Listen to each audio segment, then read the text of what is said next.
At kung ang hinahanap mo naman ay affordable na semi-big bike, meron po tayo ritong Kawasaki Bajaj RS200. Gaano nga ba kaganda ang semi-big bike na ito? Yan ang ating aalamin ngayon. Tara!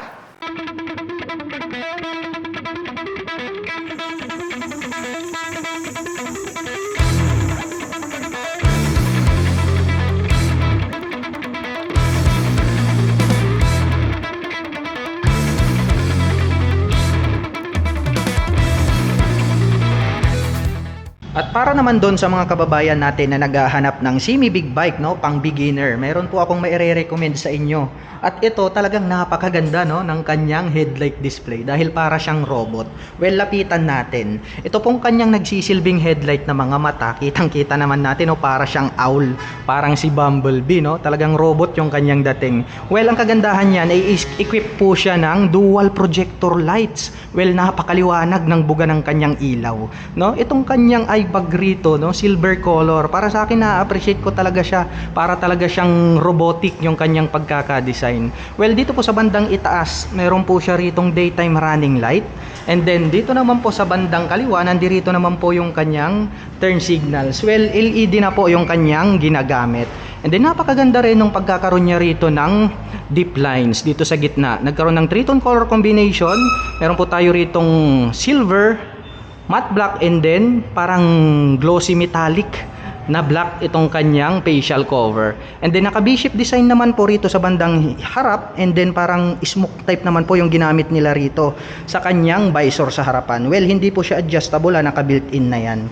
And then dito po sa bandang harapan, nandirito na rin po itong kanyang integrated na side mirror. Ayan, no, dahon type na rin. Silipin nga natin. Oh, ang ganda rin ng kanyang pagkakaposition, no. Wala na po siya rito sa kanyang handlebar. Well, para sa akin plus point 'yan dahil talagang big bike na big bike yung kanyang dating. At mapunta naman tayo rito sa kanyang side cover. Nagkaroon po siya rito ng B na design, and then ito po ay parang honeycomb, no. And then may mga butas rito, nagkaroon ng windlet dito. Itong palikpik na to, napakabrusko. At ang kagandahan niya, nagkaroon pa siya ng touch ng carbon. Well, bigatin yung kanyang dating, no. Naka-emboss tong part na to na parang arrow. And then dito po sa bandang ibaba, may nakalagay naman po rito na 200 in white color, faded with gray. Well, yan lang po yung makikita natin dito na kanyang decal. Kaya para sa akin is classic din yung kanyang dating, no. Dito sa bandang harap, mayroon pa po pala siya ritong white decal na parang Nike, no, check. Well, very minimalist talaga yung mga decals na makikita natin. Well, saktong-sakto lang yan para sa mga big bike dahil hindi naman talaga natin kailangan nalagyan ng maraming sticker yan. Dahil nga yung mga big bike sometimes is classic talaga yung kanyang mga approach. Well, dumako naman tayo rito sa bandang ibaba. Ang laki rin at talagang nakakonect na, no, dito po sa kanyang engine cover dito sa bandang ibaba. Naka V-shape naman yung design, nagkaroon ng butas rito, matte black yung color. Well, dumako naman tayo rito sa kanyang front fender. Kitang-kita ko agad, nagkaroon pa siya rito ng carbon finish, where front fender na yun mga ka-LM, ha. And then may nakalagay naman po rito na ABS in white color. Well, ang kagandahan po pala nitong ating RS200 ay equipped na po ito ng dual channel ABS. So pagdating po sa kanyang braking system, wala tayong masasabi, talagang maaasahan. Dahil dito po sa harapan hanggang dun sa likuran, pagdating po sa mga sudden stop, no, halimbawa, pinihit natin itong ating preno dito sa harapan, hindi po maglalak itong ating preno dito sa harapan. So ang kagandahan niyan, hindi po mag-i-skid yung ating gulong, hindi rin po magwawabol itong ating manobela pagdating po sa biglaang preno. Dahil nga po itong ABS ay nakakapagbigay po siya ng smooth na braking power. Kaya talagang very reliable yan. Silipin naman natin itong kanyang front telescopic fork. Well, ito po ay equipped with traditional. Matte black naman po yung kanilang ginamit rito. Nakalagay din endurance. So, siguro maaasahan din natin to. Kahit sabihin natin na traditional telescopic fork yung kanilang nilagay. Dito naman po sa gitna, mayroon po siyang added reflectors dito. And then, naka-single rotor disc brake naman po ito na flower design. Along with 2-pot caliper na vibre. So, matte black color naman po yun yung kanyang color. Well, dito naman sa kanyang mugs, white design naman po siya. Nagkaroon lang po siya rito ng minimalist decal na white. At pagdating naman po sa mga sukat ng gulong, ito po ay mayroong 100 by 80-17. Ang stock tires niya naman pang city riding condition. Well, dumako naman tayo rito sa bandang itaas. Silipin natin itong kanyang semi-digital meter panel. Dahil nga po ito ay combination ng analog and then digital display. So, nandirito naman po yung kanyang speedometer RPM. And then, nagkaroon siya rito ng mga maliliit na screen display. So anyway, siguro nandito yung kanyang mga turn signals indicator. Sa kabila naman po yung kanyang digital display. And then, meron po tayong makikita rito na RPM limit light. And then, nagkaroon po siya rito ng 2-button selector dito sa bandang ibaba. Sa ignition naman po, gumagamit po ito ng mechanical key. Mayroon na rin po siyang lock for safety purposes. At itong kanyang handlebar, no, napaka-durable na black na cast iron.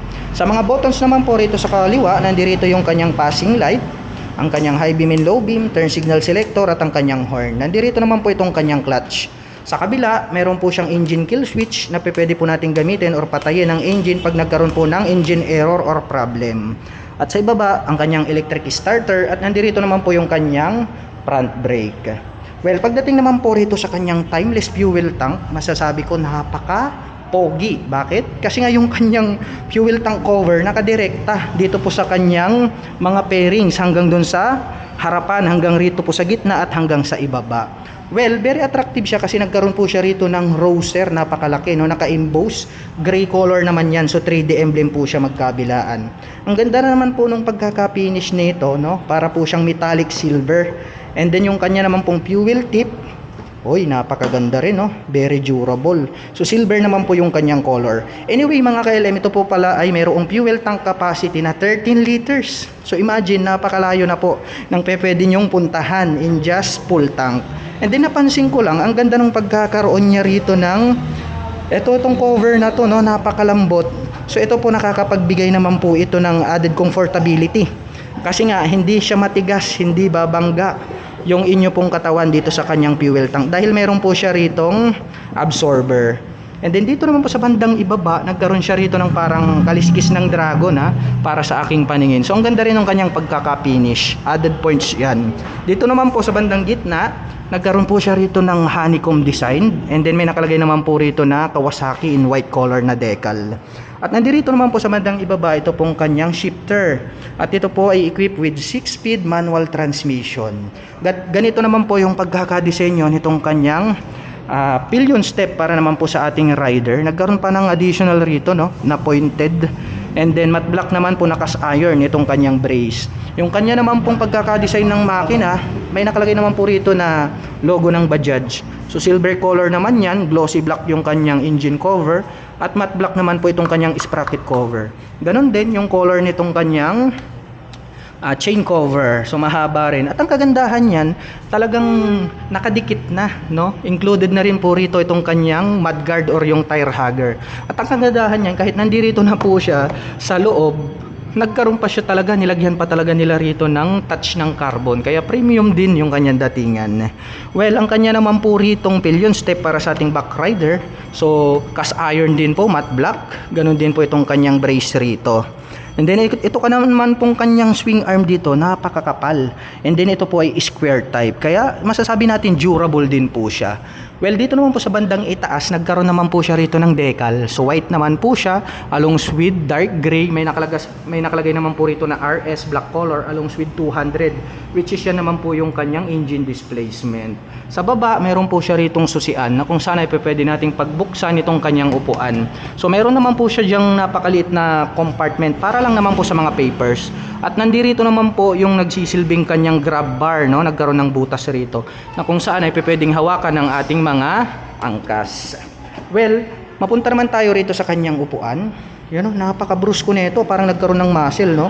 So ito very comfortable kasi masasabi ko na talagang malambot din itong kanyang upuan. Manipis lang siya pero yung comfortability nandito. Matte black naman po na sharp or rough ito pong kanyang seat cover dito sa kanyang upuan.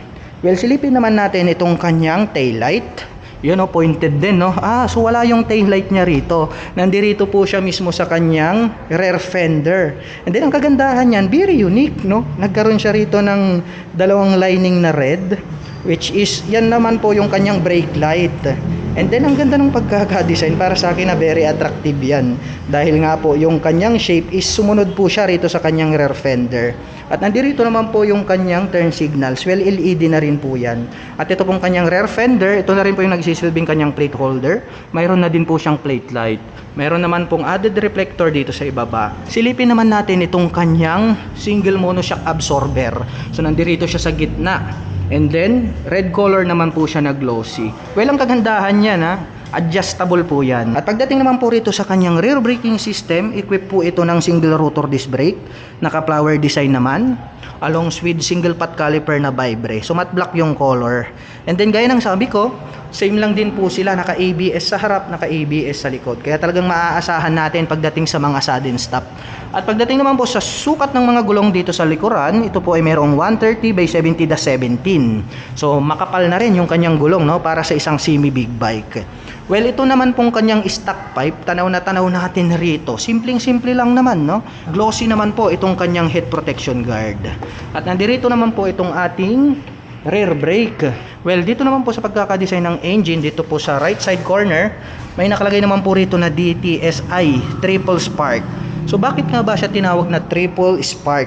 Dahil nga po ito ay mayroong tatlong spark plug na kung saan ay sumusunog nung fuel and air mixture. Kaya masasabi natin na talagang very powerful yung kanyang engine design. At nakakapag-provide din po yan ng less emission. And then syempre mas matipid na rin po siya dahil naka-FI na, fuel injection na po yung kanyang engine. At ang kagandahan yan, kung halimbawa naman gagamitin nyo siya pang long rides, ito po ay equipped with liquid cooling system. Kaya maaasahan natin pagdating sa mga long rides driving situation. Dahil nga po yung kanyang cooling system, ay pwede natin siyang ibabad maghapon magdamag. Well, pagdating naman sa kanyang overall looks, masasabi ko na mayroong uniqueness yung kanyang design. Yung kanyang body, napaka-brusko, no, para sa isang 200cc na motorcycle. And then semi big bike po ito. Para naman po ito doon sa mga kababayan natin na beginners na gustong mag-start na mag-drive ng mga big bike. So dito po kayo mag-uumpisa. Ito po yung inyong stepping stone bago po kayo umakyat ng 400, 600, 1000cc.